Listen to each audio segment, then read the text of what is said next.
ముక్కు మొఖం తినంగా లేని దానికి 10 మంది తిరగరు. మామూలుగా మనం యూత్ కదా, జనరల్ మాట్లాడుకుంటాం. మామూలుగా ఉన్న ఆవిడకి ఎంతమంది ఫాలోయింగ్ అంటే బైబిల్ ఇస్తున్న స్టేట్మెంట్, మిక్కిలి చక్కనిది, మిక్కిలి చక్కనిది, మిక్కిలి చక్కనిది. అంత అందంగా ఉంటుందా అంటున్నాడు గ్రంథకర్త. ఉంటే నెక్స్ట్ పదం మనకు సవాల్ చేసింది, ఆమె కన్యక, ఏ పురుషుడును ఆమెను కూడలేదు, అందగత్తే. నెక్స్ట్ కన్య. వాడుక భాషలో చూడండి, భలే ఉంటుందండి వాడుక భాషలో.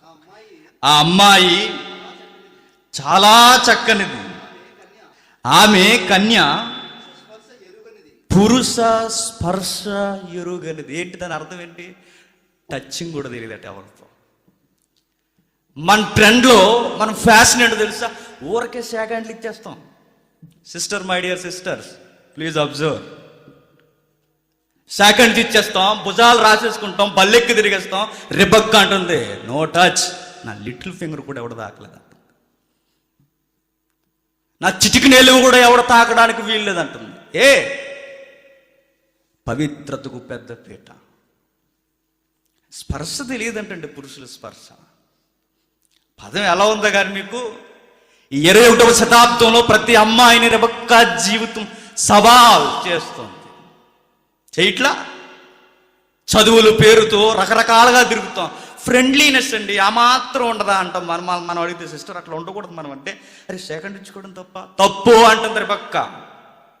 అంట్లా తున్నపోతుల్లా తినేసిన వాళ్ళు మగళ్ళు, వాళ్ళతో కిచ్చాపాటి వేయడానికి పక్క పక్కన కూర్చుని వాడి శ్వాస తగులుతుంది. కనీసం నీకు అర్థమవుతుందా? లేదు.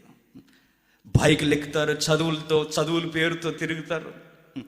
రెబెక్కాని వెళ్ళి అడగండి. ఒకవేళ ఎప్పుడు కావాలని పిలిచి టెస్ట్ మనీ ఇవ్వమ్మా రెబెక్కా అని అడుగుతావాడంటది, నన్ను ఎవరో తాకడానికి ఫీల్ లేదండి అంటుంది.